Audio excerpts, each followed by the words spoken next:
No one saw it coming. Not from the BBC, the world's most trusted news source, but when a whistleblower stepped forward with encrypted files labeled Operation Rewrite, the illusion cracked. Inside Broadcasting House, deep beneath the newsroom floor, there wasn't just an editing suite. There was a command center where speeches by Donald Trump were run through an AI filter trained to correct tone and improve statesmanship. Except that improvement meant deleting anger, softening threats, and polishing lies into presidential language. The system wasn't built in London. It was licensed from an American startup, Clarion AI, a company linked to Jared Kushner's private investment fund. The same Jared Kushner who once sat in the Oval Office shaping his father-in-law's political strategy. And here's the part that makes your stomach turn. For nearly a year, Clarion's AI quietly reprocessed Trump's public speeches for international broadcast. Each one tagged, rated, and sanitized before reaching millions of viewers across Europe and Asia. In the name of objectivity, the world was watching a machine-crafted Trump designed to look rational, strong, and misunderstood. When the leak hit, BBC executives rushed to call it an error in editorial judgment. But internal memos told another story. Per contractual agreement, AI-assisted edits will ensure alignment with global media standards. Let that sink in alignment. A word so sterile, it hides the real meaning. Control. Richard D. Wolff's voice cuts through. This isn't journalism. It's corporate obedience disguised as news. A democracy that edits truth to protect power isn't a democracy. It's a brand. The deeper you look, the clearer it gets. This wasn't just one mistake by a broadcaster. It was a test case, a proof of concept for something bigger. Because if one AI can rewrite a president's words, it can also rewrite a nation's memory. And that's exactly what Trump understood all along. In 2021, he lost Twitter. In 2025, he bought the algorithm. Here's what the leak mapped out in cold, ugly numbers. 37 Trump clips, harmonized for tone. 12 senior editors on a rotating review roster. $18.4 million in service fees, routed through a Delaware shell before landing at Clarion AI. And a clause buried on page 47. Edits shall prioritize clarity, coherence, and statesmanlike delivery to international audiences. Statesmanlike, that's the euphemism you paste over a scar when you don't want the world to ask who swung the knife. Follow the money and the pattern clicks. Each harmonized clip airs, and within 48 hours, Trump-aligned media stocks jump on average 2.7%. Hedge funds tied to former campaign donors pile in minutes before broadcast, like they already know what the news will be. That's not journalism. That's yield farming with public trust as the fertilizer. They'll say this is just about one network. It's not. The whistleblower cachet includes distribution briefs to partner outlets across 3 continents. The language repeats. Avoid incendiary framing. Emphasize institutional stability. Translation. Trump's anger becomes firm resolve. His threats become policy signaling. The man who promised to march with the mob gets edited into a man who merely walks toward dialogue. If you can launder tone, you can launder meaning. If you can launder meaning, you can launder power. Let's talk incentive structure. Big tech throttled Trump after January 6th. He learned the lesson. Don't fight the platforms, capture the pipes. Not the distribution pipes, the interpretation pipes. The algorithm that decides which version of a sentence you hear, you think that's abstract? Ask the 12,000 public sector workers whose pension funds hold trusted media ETFs that quietly shifted weight toward outlets with predictable reputational risk. Predictable because it's engineered. The market isn't reacting to reality, it's reacting to curated unreality. And the politics? Watch the dominoes. A sanitized Trump plays well in Berlin and Tokyo, credible enough to sell tariffs as patriotism and retaliation as leadership. Suddenly, allies flinch less at his trade ultimatums because the man on their screens seems measured. Inside those governments, mid-level analysts start annotating threat matrices with phrases like tone adjustment in foreign coverage. That's how policy drift happens. By the time your factory closes, all the memos read inevitable. Richard D. Wolff would put it this way: you are seeing the merger of two monopolies, the monopoly on capital and the monopoly on narrative. Together, they don't just describe the world, they price it. Meanwhile, the blowback is weaponized. Two BBC leaders resign. Trump declares victory. The right blasts fake news, and the center scrambles to prove neutrality by appeasing the very pressure that corrupted the product. Regulators talk best practices, consultants draft balanced editing frameworks. Notice the silence on the only fix that matters: full audit, full sunlight, full accountability, including the financiers who turn journalism into a derivatives desk. Here's the hardest truth for anyone who still believes in public broadcasting as a civic shield. You cannot crowdfund credibility with a 174 pounds and 50 pence license when billion-dollar funds treat your newsroom like a middleware layer. If boards fear bond spreads more than they fear lying to viewers, the edit suite becomes a trading floor. The ethics policy becomes a prospectus. And the anchor script, a compliance document for whoever paid last quarter. So we arrive at the question anti-Trump audiences already feel in their bones. If he can buy the algorithm that massages his sentences, what stops him from buying the assumptions that frame your choices? Not just what you hear, but what you think is reasonable to want. That's the endgame manufactured moderation, sold as stability, priced in basis points. The files point to one more layer: a covert ratings lab where viewer trust is A, B, tested against authoritative tone. When authoritative beats adversarial by 11%, the system locks it in.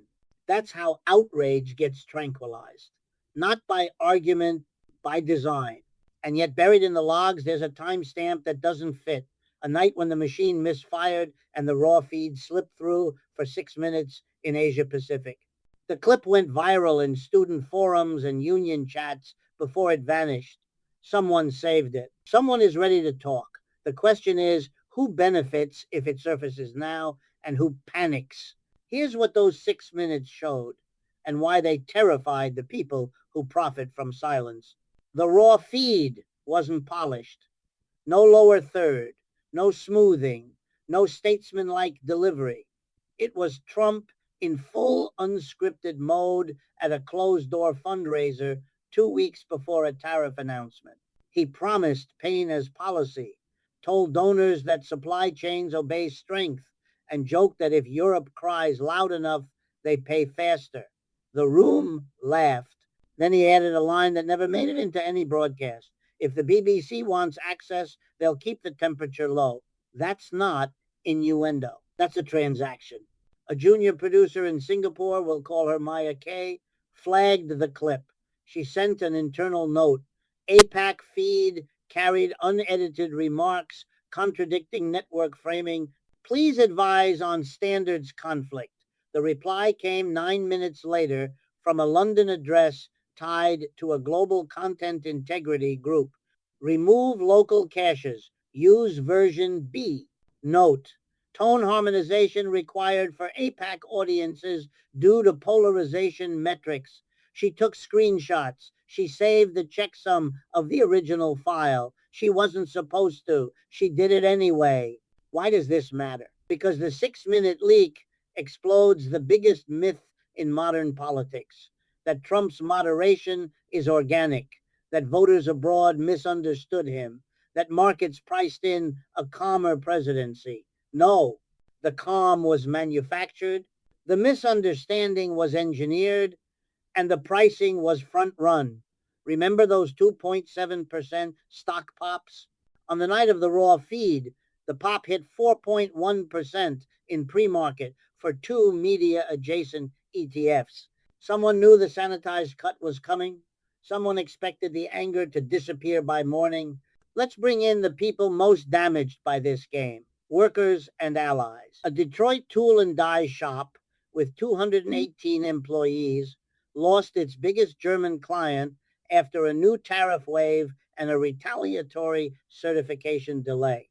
Management played the inevitability card to crush a wage push they'd promised for 2 years. We don't have leverage, they told the union. This is geopolitics. But the 6-minute clip shows geopolitics as leverage used by the White House to stage manage headlines that then justify the squeeze. Cause and effect flipped on purpose. Allies paid too. In Ottawa, trade analysts tracked a 19-day lag between Trump's private fundraiser lines and the final U.S. tariff schedule. In that window, Canadian utilities paused cross-border clean power contracts worth $1.1 billion because the tone in Washington appears conciliatory, appears because the feed they saw was harmonized. When the real schedule landed, higher than modeled, the contracts died. So did the jobs attached to them. Trump didn't just fog the narrative, he monetized the fog. Richard D. Wolff, again, cut to camera.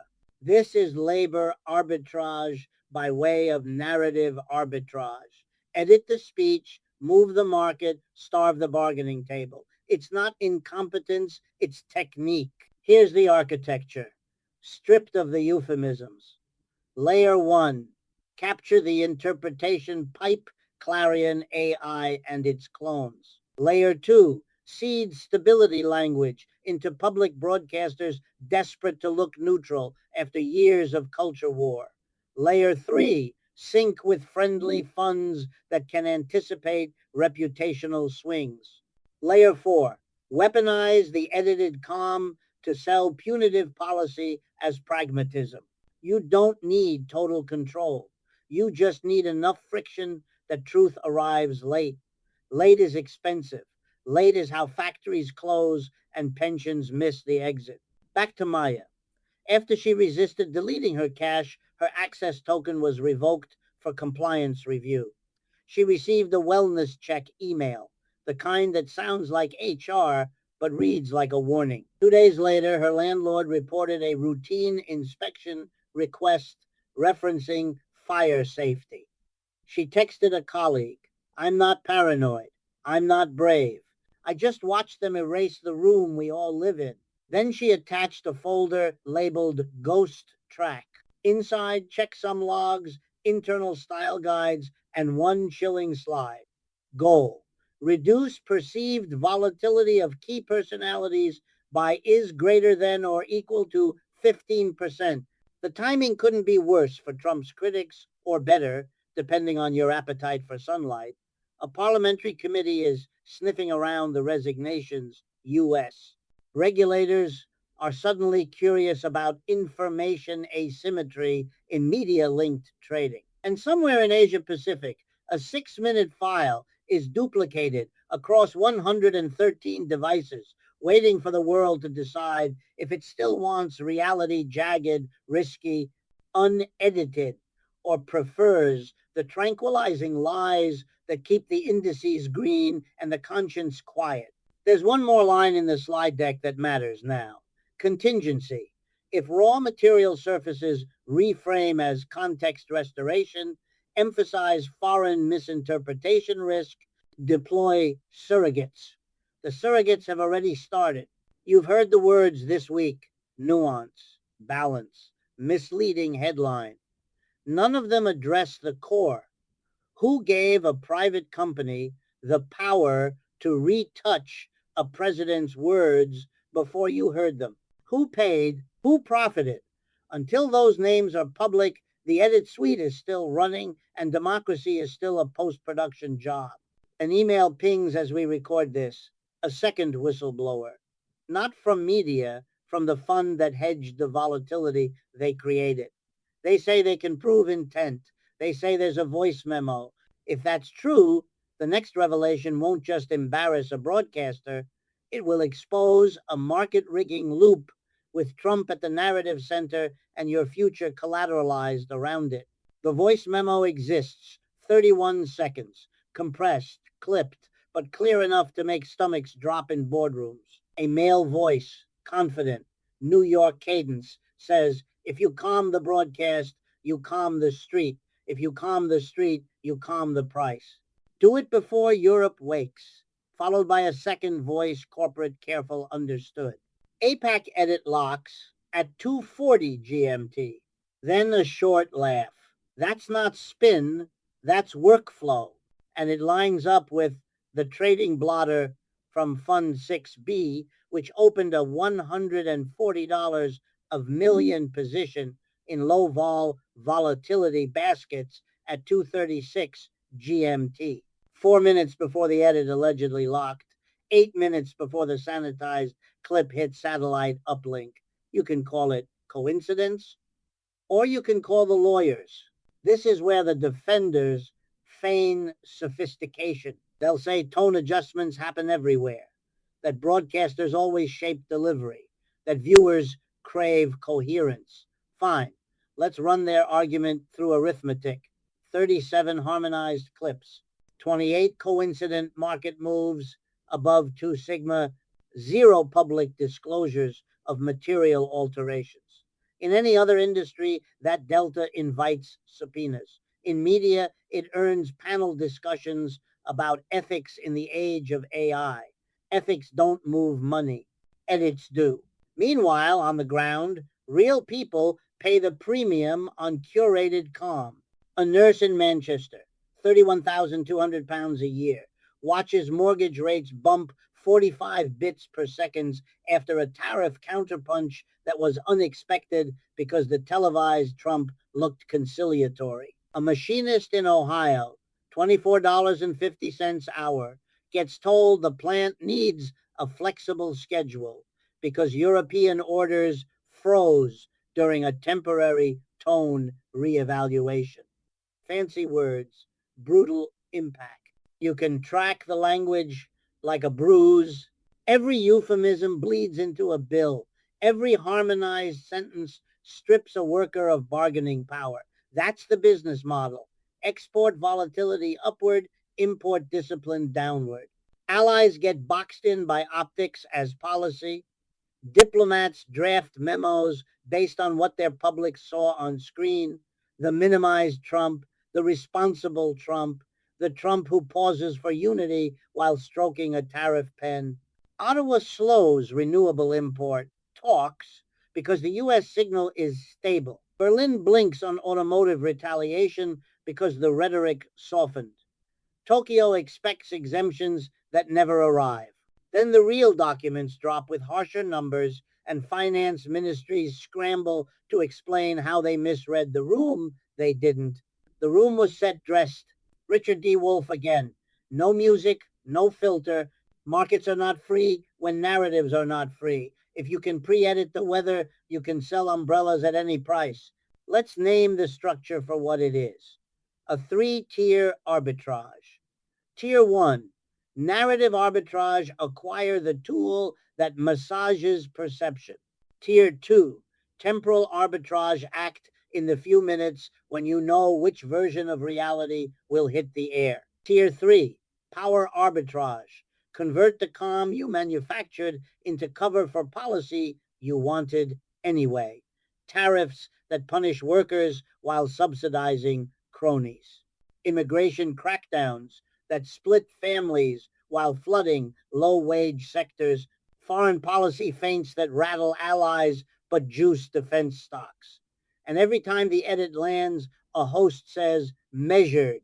Measured by whom? Measured for whom? Look at the paper trail. Clarion's API logs show stability coefficients applied to specific phrases, fight like hell, becomes fight with resolve, 0.82 stability.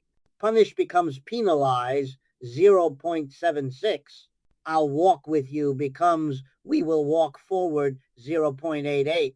These aren't synonyms, they're sedatives. And the sedated audience is an exploitable market. The best part for the architects? When the scandal breaks, they pivot to meta. The real story, they say, is bias against Trump. Suddenly, the arsonist is the fire marshal, and the newsroom is on trial for not putting enough water on the blaze he lit. Regulators are circling, but regulation without revelation is theater. We don't need a new code of conduct.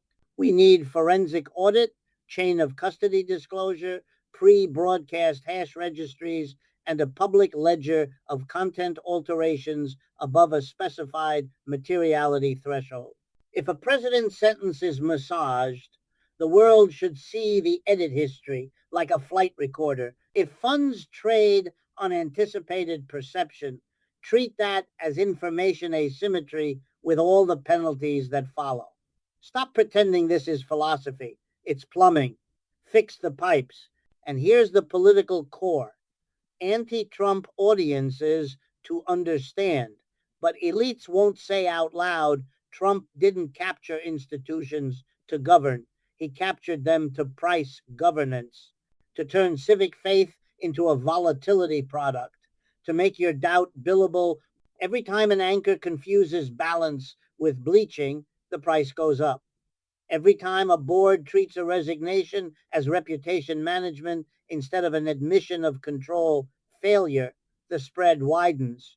You feel it as fatigue. He books it as yield. The second whistleblower is ready to testify.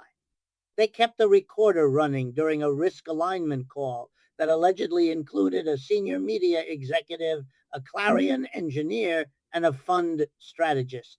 If those names land, we move from scandal to conspiracy with measurable victims, workers, allies, retirees, anyone whose life got indexed to a lie. The memo ends with 3 words that should terrify every editor who ever told themselves it's just tone. Assume discovery imminent. If discovery is imminent, then choice is too. Either we accept tranquilized politics as the cost of doing business, or we rip out the tranquilizers and take the truth straight, the stumbles, the bile, the threats, and fight it in the open.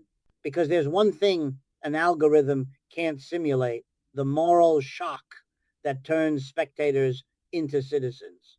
And shock is coming not from a clip, but from a ledger. A subpoena draft just leaked. It names departments, not just companies. It seeks hardware, not just emails. If it lands, the next file we hear won't be a memo. It will be a sworn deposition. And the question under oath will be, the one no broadcaster wants on tape, who told you to change the words of a president before the public could hear them? Good evening. I'm Richard D. Wolff. You're watching the kind of broadcast that refuses sedation. Let's finish this. The subpoenas are queued, the hashes exist, the trades are time-stamped. We have a chain: edit, expectation, execution, enrichment, and a single political beneficiary who treats democracy like inventory. Trump didn't just game a newsroom, he arbitraged reality. He turned what happened into what cleared and priced your consent at a discount. Here's the remedy, not the think piece. Public Edit Ledger, every materially altered political clip, gets a cryptographic hash pre-broadcast with a visible diff on demand. Cooling off rule, no trading in media-linked volatility baskets within 30 minutes of major political broadcasts by entities with editorial exposure. Fiduciary duty upgrade boards that sign tone harmonization contracts must disclose them as market-relevant risks. Labor trigger if edits are used to justify policy that depresses wages or benefits. Unions get statutory standing to sue for damages. Spare me the too hard chorus. You built a system to tranquilize millions in real time. You can build a receipt Numbers don't emote, but people do. The machinist who lost $9,480 in overtime this year because a harmonized speech softened retaliation models, the nurse who paid £1,860 more on her mortgage after a misread conciliatory tone met a hard-edged tariff sheet. The Canadian lineman whose $72,000 job vanished when a stable signal from Washington flipped unstable overnight. These aren't anecdotes. They're line items in a political profit and loss where Trump's gains are marked to market and your losses are written off as realism. Watch the pushback script load in real time. No smoking gun. Common editorial practice. Context matters. The voice memo is context. The 236 GMT trade is context. The 37 harmonized clips with 28 Two Sigma moves are context. Context without accountability is choreography. And choreography is the point to make predation look like prudence, to make capture look like competence, to make anger look like leadership after the machine sands off the nails. To allies, stop pretending you misheard him. You heard the version you were meant to hear. Demand pre-broadcast hashes from any partner network carrying U.S. presidential material. Build an allied truth exchange, a shared registry for edits, subtitles, AI tone maps, and their financial adjacency. If a tariff lands harder than the broadcast forecast, open an inquiry. If your utilities paused $1, $1 billion in contracts because the sanitized clip promised calm, send the bill to the architects of calm. To regulators, this isn't content moderation. It's perception engineering with tradable foreknowledge. Treat it like any regime of information asymmetry. Put Clarion and its peers under Form PF style confidential filings for algorithmic risk. Compel audit trails. Who changed what, when, for whom, under which payment terms. If you wouldn't allow earnings to be massaged post-call, don't allow presidencies to be massaged pre-broadcast. To media boards clutching pearls over reputational harm, the harm is not the scandal. The harm is the product, a news pipeline where the words of a president pass through a volatility desk before they pass through a microphone. You want to restore trust? Fire euphemism. Publish the contracts. Put the hashes on screen. Invite the unions whose members were priced by your edits to respond live, uncut. And to the audience that's sick of being told to calm down, don't. Outrage is not a defect.